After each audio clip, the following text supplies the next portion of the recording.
Good morning, students. You're welcome back. Remember, in the last class we started the journey of analyzing the National Sales Sheet 2019 using pivot tables. So in the last class we created this pivot table. So in this class we'll try to insert as many pivot tables as possible from the national sales record. Then we'll try to format the pivot table to make it look good. Then at the end of the day we'll create a pivot chart. Okay, let's get into business right now. From the national sales sheet, I want to insert another pivot table. So I can select any cell like we've done before. We go to insert pivot table. But this time I don't want to insert my pivot table in a new worksheet. I want to insert it on an existing worksheet here, which is the new pivot worksheet. So it's existing. So what will I do? Let's go back again. Then insert pivot table. I will choose existing worksheet. And what is existing worksheet? This particular new pivot. So I'll go ahead and click on new pivot. So you see that Excel have picked this name, new pivot, as the worksheet.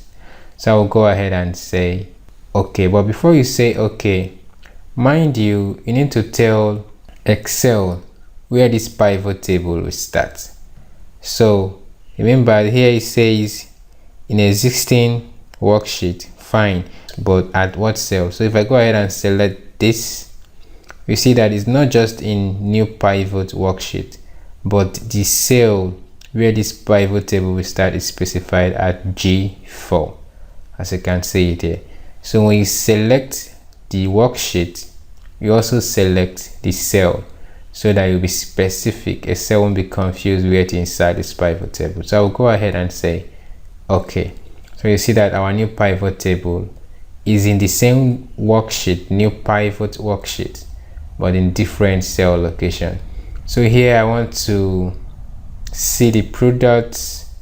I want the products in the row section, and I want the revenue they generated in the value section. So here I can see the products A, B, all through to X, and this is the revenue the product generated. Okay, this is another pivot table, so I can go ahead and insert another one. Let me say here I want another pivot table.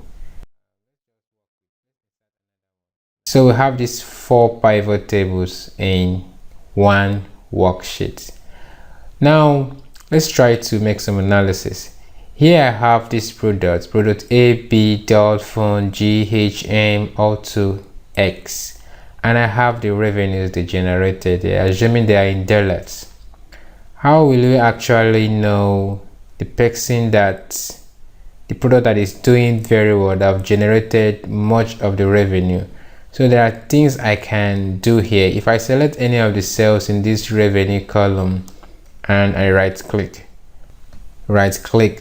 so you can see I have copy, format, sales, refresh, and a whole lot of them. So let's try to go through these things one after the other. So copy is a command we know already, no need to talk on that. Now if I click on format sales, you will see this dialog box will come up, and of course it's currency. I can decide to format it in currency, 2 decimal place. I can say I don't want any decimal place, so at 0 decimal place, then symbol is dollars. So if I go ahead and say okay, this is formatted as dollars. So I'll just go ahead and do it for everything. So I'll select, I'll right click, format cells in currency, 0 decimal place, and the symbol is dollars. I will say okay. So now we have this sum of revenue in dollars, so actually know the unit we are working with, the currency symbol. Okay, so if I do the same thing, if I use instead of format cells, I say number format, it still give me this same currency. I can switch to number, to general, to accounting. So it's this same dialog box that will come up. All right, so the next thing I want to do now is this. I can decide to see the trends, like I want to sort from largest to smallest or from smallest to largest, it doesn't really matter. So if I say sort, you can see from smallest to largest. This one is from largest to smallest. Of course, it's supposed to be this, so I will see the trends. So if I click on this, you will see that P product generated almost 11.5 million. So this is the highest revenue, so it's on fire. This product is selling, followed by X, followed by Q. So from here you will see some trends and know where to add some effort and where to relent a little, because from here I can see that this company or the nation is generating most of its revenue from P product or product P. So that is the power of pivot table. So I've sorted this revenue from highest to the lowest. Product H is not doing well at all, only $30,000 for the country. All right, so that's sorting. So if I right click again, you will see a whole lot of things. I've talked about format, cells and number format. Then you have refresh here. So refresh simply means in case you change the data source, maybe because the sheet will always be updated often, maybe daily or weekly, new records will come in. So as you're updating this record, the pivot table is supposed to be updated as well. Let me take, for example, let me jump over to the national sales record, and down here maybe I want to add something else. If I copy this, I don't want to waste time, let me copy this C, and at row 88 I'll paste it there. Okay, I have the same record, so I might call this company 4. So I have a new record now.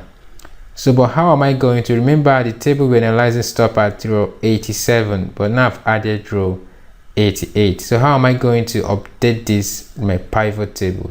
We need to change the data source to make sure that you are including the right range of data. So if I do this, maybe take me to pivot table, and I want to change the data source. So when I click on here, you see that it's 87. Okay, so it's analyzing from 86 to N87, while from the national sales I've added extra sheets here, which is 88. So every analysis we are doing is excluding this particular row here, which is not cool. So it's supposed to be updated often with time. So now to do that, I will just update this to 88 because that's what I wanted, not 87, because I have a new row. I will update it to what, 88, and I will say okay. So if you view this guy now, you find out that this row have been included. So if I refresh now, it will include the other row because I've updated the data source. So when I refresh, it will include that particular record I added now. I hope you understand this. Good. All right, so having done that, that is what refresh does. When you add extra record in your table, then you have to change the data source to include that range, so that when you refresh, the pivot table will be updated automatically. All right, so now let's see what else we can do here. This is to remove this particular field. If you don't want the sum of revenue, click on remove, it goes, but I don't want to remove it. Okay, this is summarize. Remember, this value field here, or value area here, is the last column that will appear in the pivot table. From the last class I said that. So but you find out it's always sum. Look at it here, sum of revenue, sum of revenue, sum of revenue, sum of revenue. So it mustn't be sum. Like when I click here and I said summarize by, you see sum is checked here. So and I have count, average, maximum, minimum, product, and more options, which I don't want to explore now. So you can say I don't want to just find the sum of the revenue of this product, but I want to count. So when I say count, you find out that this guy sold 37, this guy sold 12. It doesn't make sense now because I formatted this in dollars. And this one says shows values X. Of course, no calculations is checked. So you have grand total, column total, and row total, all of them percentage grand total. So I can decide to maybe show values as percentage of grand total. So you find out that if you convert all of those grand totals into percentage, and you can see smartphone is selling over 45% of the total national revenue. That's a huge sum of money. So I think we should concentrate in production of smartphones. All right, so you can summarize by that. So I will take it back to summarize by sum. Good. Okay, so let's see what else we have there. This guy says even this show value X, I can do it as rank. I'm ranking largest to smaller, that is first to last. If I rank this, I'm ranking by product name. So you see that P is first, followed by X, followed by Q. Okay, so I'll remove this and no calculations now. Fine. Now here it says show some details. So when you click here to take you to the table where it will show you the detail that in particular with the X phone I just selected. So when you say show detail for a particular product, see this all X phone, the black, every detail in that table. This particular sheet here is generated from this giant sheet showing you details of what you have there. Okay, so that is about the options. Well, remember, whenever you select a pivot table, 2 extra tabs is added in the ribbon: pivot table analyze and the design. So the design is not far from what we know from table design. I can decide to pick any design from this pivot table styles and apply it. I can say, okay, I want to take this design, so you see how it looks. If I select this, I will say I want to give it a design, take this one. So just that way, it's not a big deal. So and this is pivot table analysis. So here we have some things that we need to talk about. I've talked about a refresh and change data source, and here I think I need to talk about this now, which is calculations. Okay, in the calculations group, remember I'm on pivot table analysis. Let me create another pivot table somewhere here. So let's say I go back to national sales and click on this insert new pivot table in the existing worksheet, and I want it to be new pivot, and I'm starting somewhere here. Okay, and I said okay, and what do I want to create? I want to create the salesperson by the revenue they generated. So salesperson in the row and the revenue they generated in the value.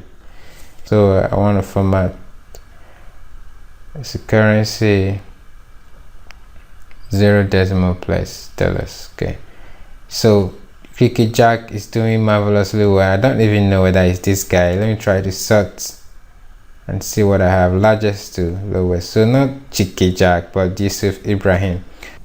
Alright, from this sum of revenue by salesperson pivot table, I can see that Yusuf Ibrahim is doing marvelously well. He's generated a lot of revenue for the nation. So the government might decide to encourage this salesperson by giving them a kind of bonus according to the revenue they've generated. Let's assume they take a decision to give them 5% of the revenues they've generated as bonus. So how am I going to calculate the 5% of each of these revenues so that I can add it up to the salaries of the salespersons? So I can do that using the calculated list. On pivot table analysis and on calculation group, I will see this field items and set tool here. I go ahead and click on this little arrow, it will reveal the calculated field. So when I click on calculated field, and here this is the name of the calculated field I want to create. So I'll call this let me say revenue bonus. I think is a good name, revenue bonus, so that they will know that this bonus is actually for the revenue. Okay, this is the formula that is performing the calculation. So in Microsoft Excel, you must precede every formula by an equality sign. So I observe that rule and I'm picking 5%, and of course you know 5% means 5 all over 100. Then 5% of what? I'll take asterisk, which makes multiplication. Then I want 5% of revenue. So I'll pick revenue from this field list and I'll click on insert field. Then having done this, I'll click on OK. So when I click on OK, you can see next to sum of revenue, I have sum of revenue bonus added up. So that means for Yusuf Ibrahim is gonna get a revenue of 609,150, while for Olatolu took the last going in over 100 and something thousand as bonus. So what we have here is just 5% of the values we have in the sum of the revenues. So this bonus will be added to the salaries. Okay, so that's a good sum of money just to encourage them to work harder so that the nation will get richer day by day. All right, so that is calculated list. So having done this, now we have roughly a lot of pivot tables. I have 1, 2, 3, as I can see. If I scroll to the left, I have 5 pivot tables all in one sheet called new pivot table. So now let's try to create a pivot chart. Let's say with this one, let's say with products. Good, sum of revenue by product. Okay, so let's do that. So if I select any list here, and here I'm on pivot table analysis, you can see I have pivot chart here. So it's just like the normal Microsoft Excel chart sheet. So I'll go ahead and click on pivot chart. When I click on pivot chart, it takes me to this dialog box where I can choose any chart I want, but this time I want a normal bar chart. So I will just choose any default one. Let me say this is okay. I'll go ahead and okay it. So here you have the chart inserted, just like what we know, though it's not formatted yet, it just inserted. But from here you can see I have sum of revenue, I have product name here, I have the product line at the vertical axis and the revenue at the horizontal axis. This is what you know already. So in the next class we'll try to format the charts, make it look good, then plot different pivot charts and make it dynamic. So what I'm saying, in the next class we're going to arrive at something like this. We must have formatted the charts, and I have 4 of them here, my plot 4 as well. Then I make it dynamic as it should be, so that when you are selecting and you see some dynamic things happening all over there. So that is our aim in the next class. Thank you for joining us in today's class. I really appreciate. Don't forget to subscribe to our channel and like and comment on the videos to make it interactive. I'm always available to respond to your comments. Also share the videos to your friends on social media. Thank you and see you in the next class. Bye for now.